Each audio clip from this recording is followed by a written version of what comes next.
Israel বমিং বন্ধ করবে, কিন্তু গণহত্যা কিন্তু বন্ধ হয়নি। গত শুক্রবার থেকে আজ পর্যন্ত আমি হিসাব করে দেখেছি 27 জন প্যালেস্টাইনিকে হত্যা করা হয়েছে।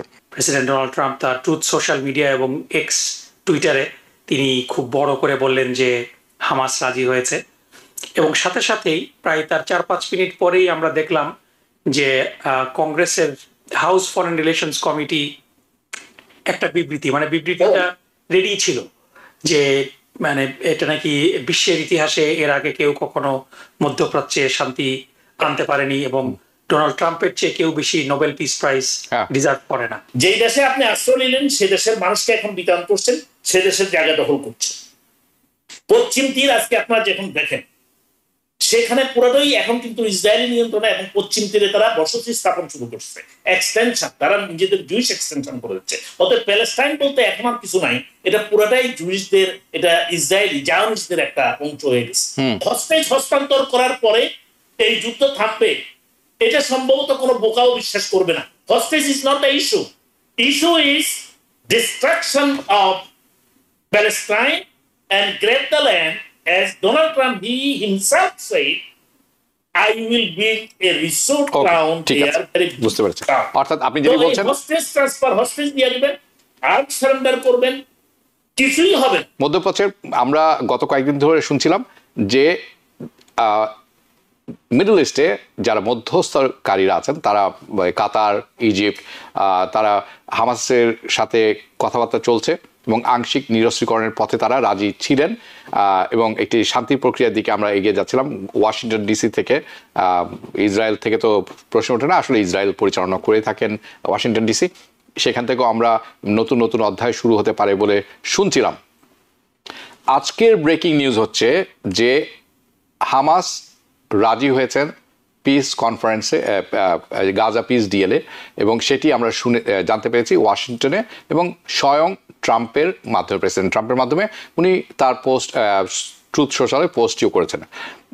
বেশ কিছু জিনিস আমার কাছে পরিষ্কার না নাকিবুর রহমান। একটি হচ্ছে উনি যদিও গত 3-4 দিন আগে, যেটা গত শুক্রবার আমরা শুনেছিলাম যে এটি রাইট আওয়েতে বলবৎ, তখন থেকেই বলবৎ শান্তি চুক্তিটি, কিন্তু তারপরেও কিন্তু ইসরায়েল এবং তিনি বলেছেন ইসরায়েল বমিং বন্ধ করবে, কিন্তু গণহত্যা কিন্তু বন্ধ হয়নি। গত শুক্রবার থেকে আজ পর্যন্ত আমি হিসাব করে দেখেছি 27 জন প্যালেস্টাইনিকে হত্যা করা হয়েছে। এটি একটি ব্যাপার। দ্বিতীয় ব্যাপার হচ্ছে কবে থেকে আসলে এই পিসটি প্রক্রিয়াটা শুরু হবে। ওনারা বলছেন ইমিডিয়েট, আমি কোনো ডেট দেখিনি, এবং যখন কোনো ডেট থাকে না কোথাও, এটা কিন্তু একটি ভয়ঙ্কর ব্যাপার। এটি একটি ব্যাপার।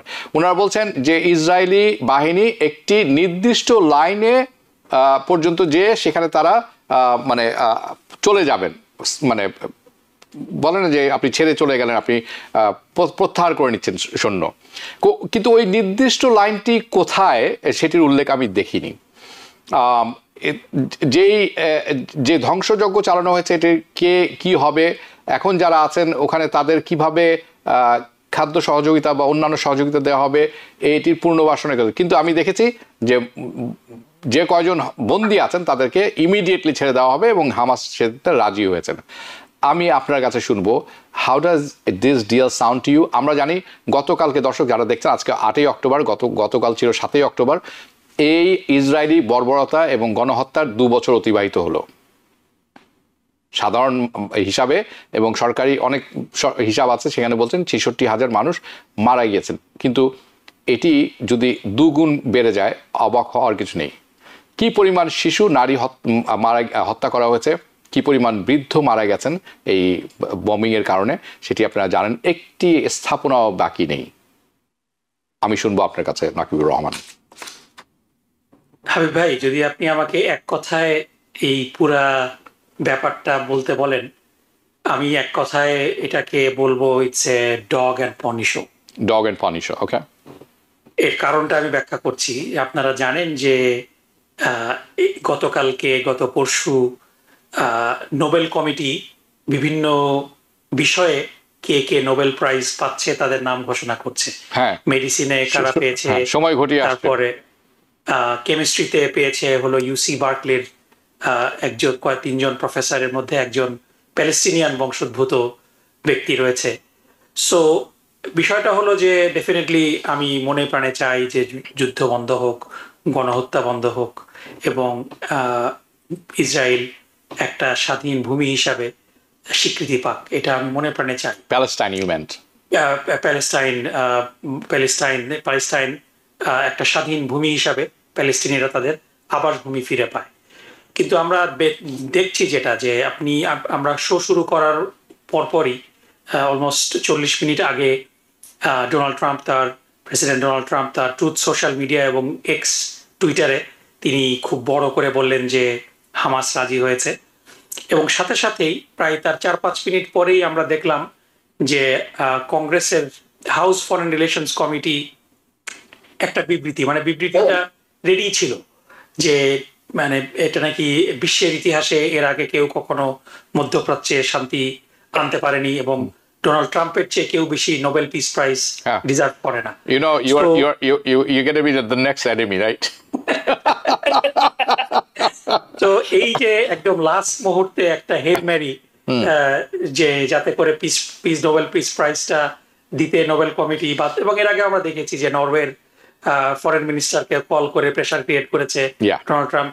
So it doesn't work that way, এবং এটাই কিন্তু আমার কাছে মনে হচ্ছে যে মূল সাবস্টেন্সের চেয়ে এই বিষয়টাই গুরুত্বপূর্ণ। কারণ আমরা যদি দেখি যে আজকে 8ই অক্টোবর 2 বছর, 7ই অক্টোবরের 2 বছর পূর্তি হয়ে গেল, এবং একেবারে ডে 1 থেকে কিন্তু এই জিম্মিদেরকে, হোস্টেজদেরকে ছেড়ে দেওয়ার জন্য হামাস কিন্তু রাজি ছিল, কিন্তু এই হোস্টেজদের গ্রহণ করা নিয়ে কিন্তু আমরা দেখেছি যে ইসরায়েলি কর্তৃপক্ষের গড়িমিশি, এবং এই হোস্টেজদেরকে অনেককেই কিন্তু ইসরায়েলি সৈন্যরা গুলি করে মেরেছে, এবং এটা নিয়ে হোস্টেজ পরিবারের সাথে নেতানিয়াহু সরকারের একটা যেই খারাপ সম্পর্ক, এই সব কিছু মিলে এই পুরা পিস ডিলটার মধ্যে অনেকেই বলছেন যে হিডেন এজেন্ডা আছে, এবং এখানে আবার এই শেষ মুহূর্তে জেরেড কুশনারকে অন্তর্ভুক্ত করার যেই কথা আসছে, যদিও এটা ইন্ডিপেন্ডেন্টলি ভেরিফাইড না, এটা কিন্তু ডোনাল্ড ট্রাম্প একদম শুরু থেকেই বলেছিলেন, ইভেন ইলেকশন ক্যাম্পেনও বলেছিলেন যে তিনি এই গাজার এই অংশটাকে ধ্বংসস্তূপের মধ্যে থেকে তিনি একটা বিচ ফ্রন্ট রিসোর্ট সিটি গড়ে তুলবেন।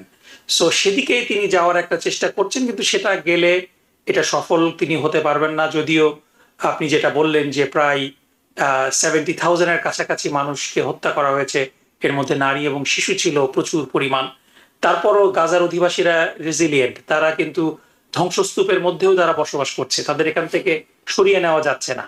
সুতরাং এই বিষয়গুলা আমার মনে হয় যে যেই চুক্তিটা আছে, হোস্টেজদেরকে ছেড়ে দেওয়া, আমি যেটা বললাম যে হামাস তো এটা প্রথম দিন থেকেই হোস্টেজদেরকে ছেড়ে দিতে চাচ্ছে, কিন্তু ইসরায়েল কর্তৃপক্ষই নিচ্ছিল না। সো এটা তো মানে মানুষের জীবনকে নিয়ে কোন রকম পিস ডিল হতে পারে না, এটা তারা ডেফিনেটলি ছেড়ে দিবে। এখন যে বিষয়টা হচ্ছে যে গাজার সেলফ রুল কে করবে, এই বিষয়ে তো মনে হয় যে হামাস রাজি, যে তারা গভর্নেন্সের মধ্যে যাওয়ার ইচ্ছা পোষণ করে না, কিন্তু টোটালি ডিজার্ম করা, তাদেরকে যে টোটালি অস্ত্র মুক্ত হওয়া, এই জায়গাটাতে কিন্তু দেয়ার আর আইডিওলজিক্যাল ডিভাইড। কারণ এমন যদি অবস্থা হয় যে ইসরায়েলের বাহিনীর বিরুদ্ধে গাজার অধিবাসীদের ইভেন ন্যূনতম প্রতিরোধ গড়ে তোলার সামর্থ্য নাই, তাহলে তো ডোনাল্ড ট্রাম্পের সেই রিসোর্ট সিটি করাটা, এটা তো কোনো রেজিস্ট্যান্স ছাড়াই হয়ে যাবে। সো ওই জায়গাগুলোতে still something needs to be hashed out. এবং আপনি যেটা বললেন যে কোনো ডেট স্পেসিফাইড নাই, কিছু রেড লাইনের কথা বলা আছে, সো এটা খুব ভেগ একটা চুক্তি। এখন গাজার অধিবাসীদের এই চুক্তি মেনে নেওয়া ছাড়া তো কোনো উপায় নাই। সুতরাং তারা হয়তো মেনে নেবে, কিন্তু এটা পার্মানেন্ট শান্তি ফিরিয়ে আনবে কিনা এ ব্যাপারে আমার যথেষ্ট সন্দেহ আছে। জি, ধন্যবাদ, অসংখ্য ধন্যবাদ। করিম চৌধুরী, আপনার কাছে যাবো। আমরা যে এই যে আরব দেশ এবং ইসরায়েলের মাধ্যমে চুক্তি, একটি স্থায়ী শান্তি চুক্তি আমরা দেখতে চাই, এবং আমরা শুনলাম নাকিবুর রহমানের কাছে একটি স্বাধীন সার্বভৌম ফিলিস্তিনি রাষ্ট্র দেখতে চাই, কিন্তু আমরা এই পর্যন্তই আসিনি যেখানে আজকে আমরা দাঁড়িয়ে আছি, যেখানে বলা হচ্ছে যে হামাস মেনে নিয়েছে, এবং আমি দেখছিলাম বেঞ্জামিন নেতানিয়াহু অনুরোধে ঢেকে গেলার মতো বলছেন যে আমরা হস্টেজকে ফিরিয়ে নিয়ে আসছি। উনি কিন্তু একবার শান্তি চুক্তির কথা বলেননি। সো এটি বরাবরই আমরা দেখেছি অনেক দূর এগিয়ে যাওয়ার পরে অবিশ্বাসেই সব নষ্ট হয়ে যায়। সেরকম কি আপনি মনে করছেন? মনে করার কিছু নাই, সেটাই তো বাস্তব। মনে করার কি আছে? 1917 সালের যে ব্যালফোর, জেমস আর্থার ব্যালফোর যে চিঠি লিখেছিলেন জি, জুইশ লিডারের কাছে, যে জুইশদের জন্য স্বতন্ত্র একটা জন্মভূমি, এটা লেটারটাই ছিল national home for the Jewish people. রাষ্ট্রের কথা বলা হয়নি সেই লেটার। ব্যালফোর যে লেটার দিয়েছিল একজন জুইশ কমিউনিটির কাছে, যখন জুইশরা টোটালি আইসোলেটেড হয়ে গিয়েছিল প্রথম বিশ্বযুদ্ধের পর। Balfour declaration, yes, right. সেই ডিক্লারেশনের ফলে সেটাই কিন্তু একটা ডিপ্লোম্যাটিক গ্রাউন্ড তৈরি করেছিল ইসরায়েল তৈরি করার জন্য, মানে জুইশ পিপলদের জন্য। ইসরায়েলের নামও উল্লেখ করা হয়, home for the Jewish people বলা হয়েছে।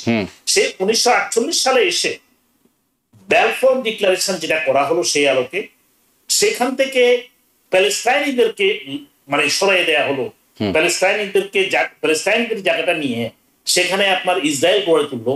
এবং এরপরে আমি এখন মোর দ্যান 100 ইউএন রেজলিউশন, যেটা যে occupying the Arab land, aggression and violating their rules rights, যেই দেশে আপনি আশ্রয় নিলেন সে দেশের মানুষকে এখন বিতাড়ন করছেন, সে দেশের জায়গা দখল করছেন। পশ্চিম তীর আজকে আপনারা যখন দেখেন সেখানে পুরোটাই এখন কিন্তু ইসরায়েলি নিয়ন্ত্রণে, এবং পশ্চিম তীরে তারা বসতি স্থাপন শুরু করছে, এক্সটেনশন, তারা নিজেদের জুইশ এক্সটেনশন করে দিচ্ছে। অতএব প্যালেস্টাইন বলতে এখন আর কিছু নাই, এটা পুরোটাই জুইশদের, এটা ইসরায়েলি জায়নিস্টদের একটা অংশ হয়ে গেছে। আর আজকের যে আপনি বলছেন শান্তি চুক্তির কথা, এই শান্তি চুক্তির 7ই অক্টোবর যে ঘটনা ঘটেছে, সেই শান্তিতে আপনি বলছেন আর্মস সারেন্ডারের কথা। 7ই অক্টোবর হামাস যে ঘটনা ঘটিয়েছে, যদিও বলা হয় 1200 লোককে হত্যা করেছে, আমরা সেটা জানি না, সেটা ইসরায়েলি মিডিয়ার কথা। কিন্তু সে অপারেশনে 95% arms used war Israeli military IDF arms, অন্য কেউ সেটা দেয় নাই। অতএব 7ই অক্টোবরের ঘটনা যদি আপনি বলেন এটা কাদের ক্রিয়েশন, সেটা কি মোসাদের ক্রিয়েশন, নাকি মোসাদের সাথে আরো যারা কাজ করে আন্তর্জাতিক পার্টনার, সামরিক পার্টনার, এই যুদ্ধটাকে বানিয়ে দিয়ে দেশটাকে পুরো দখল করার জন্য? অতএব হস্টেজ হস্তান্তর করার পরে এই যুদ্ধ থামবে, এটা সম্ভবত কোনো বোকাও বিশ্বাস করবে না। Hostage is not the issue.